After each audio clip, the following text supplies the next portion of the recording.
na mesa. E depois de ele ter falado tão brilhantemente do que eu ia falar, fica meio difícil, né? Mas vamos tentar. O que acontece? Agora vamos lavar a égua, né? Vamos falar do lado da reclamada das empresas.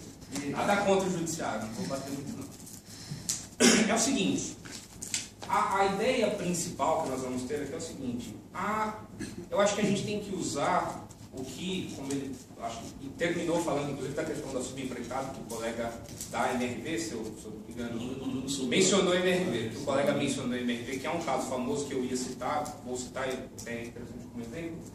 O que nós temos que pegar é o porquê da terceirização, o modo inteligente de usar a terceirização e do modo que a justiça permite. Ou seja, a gente tem que, inclusive da questão logística, financeira e jurídica.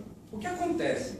A terceirização, como é que ela começou? Começou nos anos 80, 90, ela pegou um pouco daquela ideia da linha de montagem do Henry Ford, que era uma linha de montagem meio especializada, que cada pessoa colocava um parafuso, combinado com a ideia que a Toyota lançou. Não sei se vocês já ouviram falar daquele sistema Just in Time da Toyota.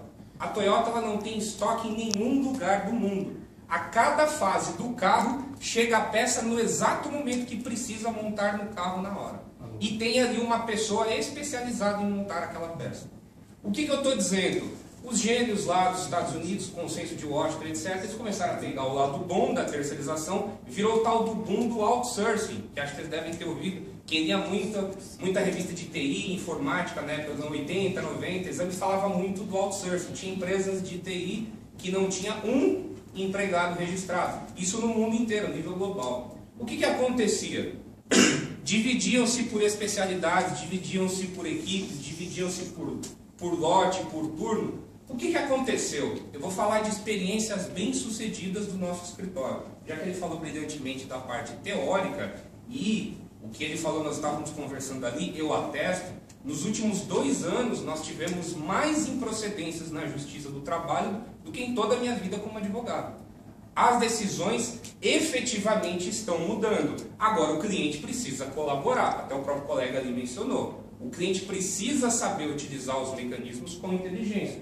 Vou dar um exemplo, experiências bem-sucedidas em construção. Se eu falar alguma bobagem, alguém entender de construção, por favor, não brigue comigo, tá? Vou dar um exemplo, no caso dos armadores. Eu tenho uma obra grande ali de um cliente que tem ali 200, 300 pessoas, que é um fluxo de pessoas que ele pretende que vai passar ali. O Ministério do Trabalho foi notificado, tudo bonitinho. Ele tem ali 30, 40, 50 empregados que fazem determinadas funções que são da empresa. Mas vou dar um exemplo. Chega na fase da fundação. A fase da fundação tem um contrato do quê? De subempreitada. Quanto tempo vai levar para fazer a fundação? Depende do engenheiro que projetou o sistema e o peso da estrutura e os andares, etc. Mas digamos que vai durar ali a fase de 30 dias. A equipe chega, ela faz a fundação, ela é de uma empresa, é uma subempreitada, literalmente, ela faz a fundação. Depois desses 30 dias, ela não fica circulando por ali, porque não tem por que ficar, é um desperdício de dinheiro. Ela sai, acabou aquele serviço, essa equipe ou essa empresa vai para uma outra obra, resolve uma outra coisa. O que vai acontecer? Vai fazer a primeira laje. Vem uma equipe do quê? De armadores, que é de uma outra empresa. Os armadores são aqueles caras que ficam dobrando, cortando ferro, a ferragem do esqueleto do concreto. Ele vem, ele faz aquele negócio em 1 ou 2 dias e depois ele sai de lá. Ele some de lá. Aí vem o quê? Uma outra equipe de concreto, que é de uma outra empresa que não tem nada a ver. E ele vai, chega ali, faz o concreto, enche com concreto. Eu acho que o concreto, dependendo do tipo ali, quem entende mais de obra pode até falar, tem um tempo de cura ali, de secagem, tem que ficar dias ou às vezes uma semana, talvez menos, talvez mais. Depois essa equipe de armador que estava em outra obra, volta e vai ali fazer, e vai havendo esse revezamento. Se chega o fiscal do trabalho, ele vai olhar o quê? Ele vai chamar o técnico de segurança do trabalho, se tiver, ele vai chamar o cipeiro, ele vai pegar um livro de registro e ele vai ver, tá aqui, ó, quem passou pela obra. O José, ele veio aqui 15 dias atrás, agora o José veio. Entra até na questão, a gente pode falar, como ele terminou falando também da questão do empregado, que o empregado, de acordo com o artigo 3º da CLT, precisa ter os 4 requisitos: pessoa física, subordinação, recebimento de salário e eu sempre deixo pessoalidade. Então o que acontece? de acordo com isso, a gente até quebra a questão da habitualidade do trabalho. Ou seja, ele está indo ali num turno periódico. E detalhe, acabou a obra durou 6 meses, 8 meses, essa pessoa que esteve lá 5, 6 ou 7 vezes, acabou aquilo, some todas essas pessoas. Entra o quê? Equipe do acabamento. Vai ficar de 2, 3 meses, vai fazer... Então são experiências bem-sucedidas de uso inteligente da terceirização e da subempreitada, de modo que não vá caracterizar uma relação direta de emprego. Até porque nossa preocupação com o cliente não é que seja caracterizado,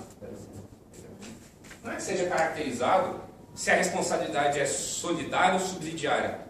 A nossa questão com o cliente, e acho que de vocês também, é que não haja responsabilidade nenhuma, que ninguém tenha que pagar nada, seja subsidiário ou solidário. O que é preciso para isso? Precauções jurídicas e técnicas. Praticamente, ele aqui pode falar, praticamente quase todo julgado que fala de terceirização, especialmente de ações coletivas impetradas pelo Ministério Público do Trabalho, fala que tem as duas benditas cláusulas que infelizmente as construtoras gostam de colocar, mas acaba trazendo um problema, que é a questão da disponibilidade do empregado e a questão da substituição do empregado. Isso daí é uma questão de subordinação em contrato, é uma prova escrita de que a empresa tomadora de serviço tem a subordinação. Então a primeira coisa, elimina essa cláusula. Por que você vai deixar essa cláusula? Porque você vai fazer uma logística diferente. Você vai chamar aquela equipe, você vai precisar de 300 pessoas, você vai chamar 10 equipes de 30, cada uma vai chegar num determinado momento, vai fazer o seu serviço e vai sair. Você não vai precisar manter uma cláusula dessa que vai lhe causar aborrecimento e ao seu cliente também. Deixa eu abrir meu quadrinho aqui. O que acontece? A princípio, o que nós temos que tomar cuidado? A gente falou ali, acho que foi o colega daquele lado que falou da questão da fiscalização do contrato. Não basta somente a fiscalização. Por quê? Porque inúmeros clientes meus, construtoras, tiveram fiscalização, eram vigilantes. Tivemos inúmeros casos de fraude em GFIP, fraude em FGTS, trabalhador que alguém falsificava, espelho de ponta. O que aconteceu? A hora que a coisa estourou, a empresa estava praticamente vendida. O que nós inventamos? Vamos dizer assim, foi uma coisa.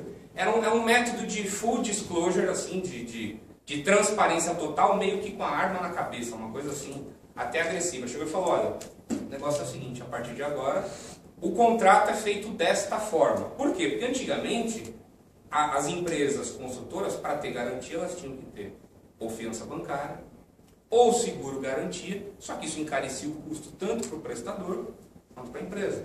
E a gente o cliente começou a chegar para a gente, olha, mas isso aí está caro, não dá para mudar, não dá para mudar. Falei, não, vamos tentar mexer no contrato. Até mexer no contrato não tinha jeito. O que a gente imaginou? Que tem trazido excelentes resultados, é uma coisa que vocês podem utilizar. Nós colocamos uma cláusula, ou algumas cláusulas, em que a empresa terceirizada, ela se obriga a ceder o sistema de conectividade social para a consultora, as operações de conectividade social, envio de GFIP, RAIS, geração de guias, recolhimento, vai passar a ser feito pela construtora, e além disso, só a questão do que nós também fazíamos, acho que todos vocês trabalham com retenções, muitas vezes o valor da retenção não dá nem para metade do que tem que pagar. E aí o que a gente criou? A gente falou, simplesmente vai ser aberta uma conta para este contrato, em nome da sua pessoa jurídica, em nome da terceirizada, sob a administração da construtora. E aí, o que vai acontecer? O dinheiro do faturamento vai ser depositado ali. E aí, dali vai ser pago o salário dos empregados, e diga-se de passagem, não vai ser pago pela tomadora do serviço, mas pela conta da pessoa jurídica da terceirizada, inclusive com a licença dessa, uma cláusula contratual autorizando. E aí o que vai acontecer? Vai ser pago o salário, vai ser pago a GFIP, o FGTS, e sobrando o resíduo, aí as partes vão negociar se isso vai para uma terceira conta, se isso é emitido um cheque, etc. Isso tem trazido excelentes resultados. Assim, uma média de 90% de problemas diminuíram. Por quê? Nós tínhamos problema da GFIP que passava um mês, a GFIP não chegava. apresentava uma notificação extrajudicial, apresente GFIP. No outro mês, chegava a GFIP do mês passado. Aí a gente apresenta a GFIP. Aí o nosso cliente ele tem medo do quê? Se ele rescindir, tem 30, 40 pessoas trabalhando naquela obra. Ele sabe que se ele rescindir, a empresa não vai ter, daquela empresa, dinheiro para pagar nem a rescisão. Então ele vai mantendo quando dá. Quando ele vai ver, essa empresa está devendo tributo, está com protesto no mercado, está devendo para o banco desconto em duplicata, etc. E está praticamente quebrado, o nosso cliente tem que arcar com tudo. Então, por isso que nós inventamos esse método de meio que full. Olha, transparência total, o dinheiro vai cair nessa conta, essa conta vai ficar com a empresa, assim é essa, você vai poder ter extrato diário, coloca tudo isso no contrato de uma forma clara, aberta. E isso é ótimo para quem? Poder Judiciário. Quer mais vigilância do que isso? Eu estou pagando numa conta que eu sei quanto tem, eu estou controlando o dinheiro da conta, e eu estou mostrando o extrato para parte que o Judiciário está vendo. Quer mais vigilância do que essa? Impossível.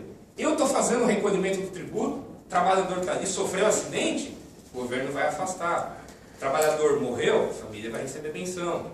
Então, enfim, esse tipo de terceirização tem nos trazido bons resultados. E aqui eu digo, e veja, não é só a questão da parte do contrato e da gestão, mas o planejamento anterior. E aí, dessa forma, inclusive, a gente eliminou aquela questão da CDEUMA, inclusive na área de construção, que acho que deve ter se deparado muito com isso, o que é a tal da atividade fim e o que é a tal da atividade meio na construção. Bater martelo é atividade fim, atividade meio, construir parede, atividade fim, atividade meio, porque antigamente só existia o quê? Era só o quê? O projeto, a vigilância da obra, e aí tinha a súmula 331 que falava da questão do serviço especializado, aí de repente a gente falava, não, as edificações, a parte elétrica, hidráulica, e o judiciário foi aceitando. Dessa forma, se você fizer isso de uma forma inteligente, eu não digo que você vai fazer tudo, mas você vai fazer grande parte de atividades especializadas. E quando eu digo especializada é o quê? É fundação, laje, acabamento, hidráulica, elétrica e projeto. Porque, poxa, eu acho que eu falei 60%, 70% da obra. Esqueci alguma coisa? Não conheço de obra, tenho clientes nessa área. E aí, o que acontece?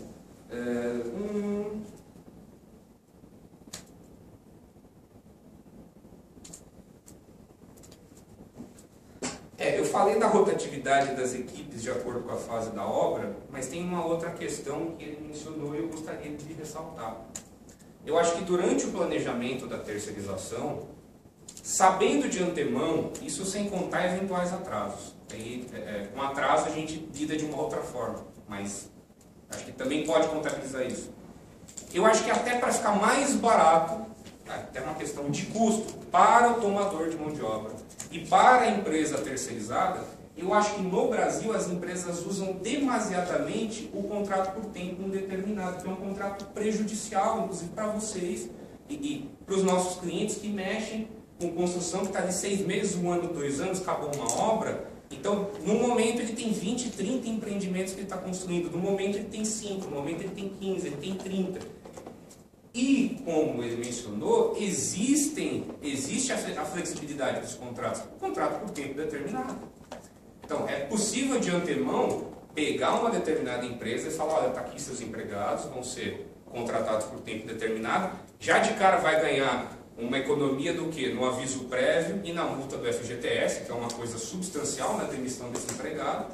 Esse empregado vai ter ali os 6 meses e não raro a rotatividade dele vai ser tão grande que ele vai sair desse contrato, já vai passar para outro, em outra obra, talvez em outra empresa, ele vai ser beneficiado, nosso cliente vai se beneficiar e a própria terceirizada, que vai sempre ter contratos ali em andamento. Então eu acho que, além de todas essas questões que eu falei da terceirização, eu acho que deve haver um uso maior da logística no sentido do contrato do empregado, da mão de obra. Por que não usar contrato por tempo determinado? Vamos passar a usar mais. Eu acho que dá pra gente ter de antemão assim, que por mais que às vezes fala, poxa, mas se ficar 20, 30 dias, se ficar 20, 30 dias, você paga a pessoa na casa dela. Qual o problema? É melhor você ganhar 20, 30 dias do que depois, quando você for demitir, pagar 40% de multa de fundo e mais um mês de aviso prévio. Então, às vezes, pela conta, esses dias que de repente pode sobrar para a pessoa vai ser até mais barato.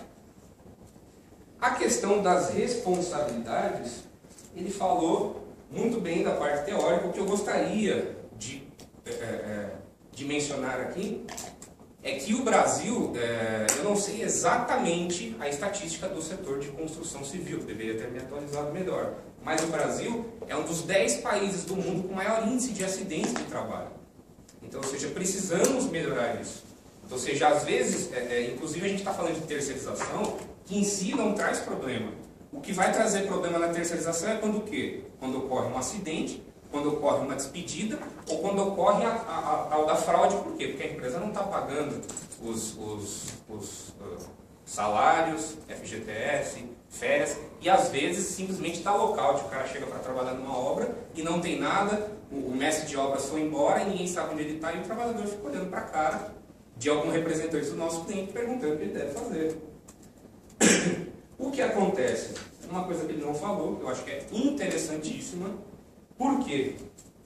Comentamos no início que nós estamos falando em uma conferência de tributos em obras. Aí fala, poxa, mas que engraçado, né? Me chamaram para falar de terceirização e direito do trabalho. Por quê? Porque o direito do trabalho, ele gera o tributo, tanto na esfera administrativa quanto na esfera judicial, e o pior de tudo é que gera, e é terrível. Por quê? Hoje, inclusive, pela NR3, a dos embargos e interdições, basta a denúncia de um único empregado e um agente do Ministério do Trabalho pode lacrar a obra, embargar por tempo indeterminado e já autuar numa multa. E aí você vai falar, poxa, vou discutir administrativamente, vou fazer as mudanças necessárias. Até aí se já passaram dias, às vezes mais de um mês, e se eu não me engano, foi o que aconteceu com a MRV. A MRV planejou algumas coisas de forma bem errada, aconteceu o evento e ela, óbvio, teve como solucionar. Quando a coisa virou uma ação civil pública, teve que arcar com indenização, prejuízo social para a marca dela, marketing péssimo, e se for ver o caixa daquele empreendimento, está no vermelho com certeza. O que ela gastou para depois recompor aquilo, teve que chamar gente em dobro e, se bobear, ainda pagou hora extra. Então, ou seja, mais uma vez, insisto, uso inteligente da terceirização. Vou falar rapidamente só das NRs relacionadas à construção civil. Por quê? Porque a construção civil, como eu falei, é um alto índice de mão de obra. Não sei exatamente a questão dos acidentes de trabalho, mas suponho eu que seja um índice alto. Por quê? Porque no RAT, que é o risco lá do acidente de trabalho, é um dos mais altos. Inclusive tem, o investimento em segurança hoje, o FAP, que é o fator acidentário de prevenção, ele possibilita que a empresa tenha uma divisão lá no multiplicador e vai diminuir o valor do percentual do RAT, porque antes era um valor bem baixinho, agora é 1, 2 e 3%. Então assim, chegaram a valores bem expressivos. A princípio, a gente tem que atentar o quê? Na NR18, o meio ambiente do trabalho na construção civil. Se eu não me engano, foi nessa NR que a MRV caiu, porque é o meio ambiente da questão do trabalho. Quando começaram a fazer terceirizações, aqui acho que muitos de vocês devem ter visto isso, era uma coisa assim, poxa, que legal, vamos economizar. Não vamos pagar nada, a empresa paga tudo, a gente não precisa saber se é terceirizado ou se não é, porque não é com a gente mesmo. E tinha aquela coisa, né, de infelizmente trazer gente do Nordeste, colocar dentro do container e deixar lá na obra. E foi justamente esse um dos casos da MRV. Inclusive na NR18, ela é tão detalhada, mas tão detalhada, que ela fala até a medida de vaso sanitário e entre a pia. Chuveiro, distância mínima entre chuveiro. Então, ou seja, o respeito às NRs está numa importância tão grande, especialmente para empresas que participam do Minha Casa Minha Vida. Por quê? Porque, se eu não me engano, não sei se era o caso da Tenda, talvez o caso da Tenda, não sei, algo parecido que eu li na imprensa, que bloqueia repasse de verbas federais, bloqueia crédito com a Caixa Econômica e, no caso de determinadas construtoras, pode bloquear, impedir ou suspender até a participação numa licitação. O mero ingresso numa lista lá do livro negro lá do SPC agora do trabalho escravo. E detalhe, não é trabalho escravo, é condições análogas a de escravo. Se a iluminação estiver inadequada, se tiver temperatura inadequada, fonte de poluição próxima. É muito detalhado em NR18. Eu acho que vale a pena, pelo menos a qualquer profissional, dar uma olhada nela para ter uma noção. O fornecimento de EPI. O fornecimento de EPI é uma coisa, e aí tem que tomar cuidado, como bem lembrado aqui, com o poder de direção. O que é o poder de direção? É uma coisa que muitos clientes esquecem, os empregadores que eles têm. É um direito que deve ser usado no momento oportuno, mas não abusado, que aí gera dano moral. Como é que funciona? Na questão do EPI, a empresa ela deve fornecer o EPI, ela tem que ter o comprovante de que entregou o EPI e o treinamento. Isso é um simples documento. Mas o que é mais importante do que entregar, fornecer e ter o comprovante é fiscalizar o uso correto. E essa importância é tão grande que se a empresa verificar que um empregado não está usando adequadamente o EPI, ele pode ser punido, pode ser verbalmente, por escrito, formalmente, ou até demitido por justa causa. E a Justiça do Trabalho aceita diversas demissões quando há comprovação de que o empregado... Por quê? Porque isso é para a própria saúde do trabalhador. Agora, quem é que vai fazer este controle, que é muito importante, para que não haja formação do vínculo direto? É óbvio que é um representante da empresa terceirizada. Mas deve haver essa preocupação, por quê? Isso evita o acidente do trabalho. E aí o acidente do trabalho, a gente vai acabar caindo no quê? Ele falou na responsabilidade. Que aí eu não vou nem discutir se é subsidiária ou solidária. Ela é solidária direto. Porque aí eu vou ter que comprovar que eu fui vigilante. Você foi vigilante? Então como é que aconteceu o acidente? Aí você vai explicar, não, mas é que a pessoa bebeu um pouco de pinga e caiu da viga e quebrou as duas pernas. Ah, caiu. Mas hoje tem a questão da concausa, a gente não falou aqui. Mesmo a empresa comprovando que ela não teve nenhuma culpa, a Justiça do Trabalho pode entender que determinadas causas do acidente poderiam ter sido evitadas por ela. Então, ou seja, o cuidado tem que ser redobrado. Mais uma vez falando, fiscalização do contrato. Desculpe só, o que acontece, só para dar um adendo, é que realmente, eu vou ter razão, as empresas entregam o EPI, pegam o comprovante e não fiscalizam. E a gente vê na prova, quando vai fazer a prova, em audiência, que a pessoa nunca foi fiscalizada, ela nem usava. Você entrega a bota na construção e o sujeito não punha a bota, depois ele fura o pé, acontece uma coisa, você não está de bota, a bota foi entregue, mas ele não usava e não tinha fiscalização. E aí, responsabilidade objetiva da empresa. Por quê? Porque a empresa tem o poder de dizer, olha, use a bota, não quer usar, assine esta advertência. Não quer assinar, demitido por justa causa, mau procedimento, passe bem. Daqui 2 dias você passa para receber sua rescisão. É um poder que quase nenhuma empresa usa adequadamente, ou às vezes quando usa, ela abusa do poder. A NR7, falando da mesma questão do acidente, PCMSO. A PCMSO é um instrumento importantíssimo da empresa. Por quê? Porque normalmente só vai o médico do trabalho, faz uma consulta, faz uma audiometria básica, vê se o coração do cidadão está batendo mais de 80 vezes, então deixa ele trabalhando. Só que as empresas, infelizmente, querem economizar. Quando muitas vezes a gente vê caso de nevralgia, trabalhador com hérnias seríssimas, trabalhador com problemas em tendões, em ligamentos, que estão fazendo trabalho braçal pesado. Por quê? Porque a empresa simplesmente não solicitou um exame específico. Um raio-x de R$60, o clínico, o médico do trabalho, pode constatar uma série de doenças e chegar e falar assim, esse trabalhador está inapto para essa função. Você, primeiro, se for durante o exame de admissão, você não vai admitir, e aí vai ter uma justificativa médica para tanto, não vai ser uma questão de simples desrespeito com a pessoa, porque não quer ele aqui. Se for durante o trabalho, você vai ter aí você vai ter a gestão de, olha, vou remanejar ele para outra coisa, ele vai para almoxarifado, ele vai cuidar de uma internador. Se não tiver, a saída é a demissão sem justa causa mesmo, mas pelo menos você tira uma pessoa que poderia estar trabalhando na sua empresa, vir a ser afastada pela Caixa, e no caso da empresa, como é que funciona? Ela tem uma obra por 1, 2 anos, essa pessoa fica 2, 3, 4 anos na Caixa, ela já sai daquele empreendimento, de repente o camarada volta para trabalhar. Às vezes a empresa nem está mais lá naquela cidade, só está na outra cidade fazendo empreendimento, como é que vai fazer com essa pessoa? E depois, dependendo, se for considerado auxílio doença acidentário, tem que dar estabilidade. Algumas decisões da justiça já dizem que é 12 meses de estabilidade. Você vai fazer o quê? Vai pagar o cara em casa. Então, enfim, existem instrumentos. Ele falou muito bem. Eu falei aqui que acho que a minha única crítica hoje para o Poder Judiciário é a questão da execução. A gente estava brincando ali na questão, e aí eu vou entrar no tributo. Por exemplo, condenação trabalhista, onde houve um acordo, as partes sobre aquele acordo devem pagar determinado valor a título de INSS e a título de imposto de renda.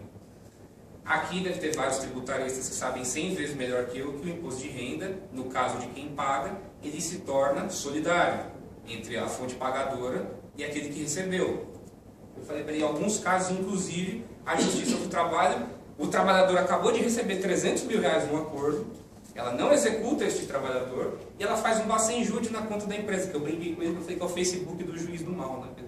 Ele entra no Facebook lá e dá um enter que bloqueia todas as contas da empresa, dos sócios, até porque a desconsideração é online, né? O cara clica no curtir do juiz, é a desconsideração, clique. É a minha única crítica, eu acho que é só a questão, e aí estava explicando para ele, que uma crítica minha, eu falei, olha, o problema hoje do juiz do trabalho é que essa questão da paridade de armas ele acaba abusando, porque de certa forma às vezes o trabalhador é fragilizado e precisa ser protegido. Mas se a empresa souber usar os instrumentos direitinho, ela consegue a improcedência sem problema nenhum. Mas aí o que acontece? Eu falei para ele, não dá para usar o mesmo princípio com relação a fisco e contribuinte, e é o que acaba acontecendo. E o que é importante no nosso caso, é tudo isso que eu falei para não deixar chegar na condenação, porque se deixar chegar na condenação e virar execução, aí vai ver o que? Daqui a pouco o advogado trabalhista está mais tributarista do que trabalhista. E vai explicar isso para o juiz, princípio tributário. Mas excelência, solidário, não dá. Então, essa é a minha única crítica. Eu acho que o assunto é interessantíssimo, fiquei muito contente de ter participado. E, basicamente, assim, eu precisaria falar bastante coisa, mas eu complementei o que ele disse na medida do possível, não com tanto brilhantismo. Eu abro para dúvidas e perguntas e fique à vontade, quiserem falar, estamos aí.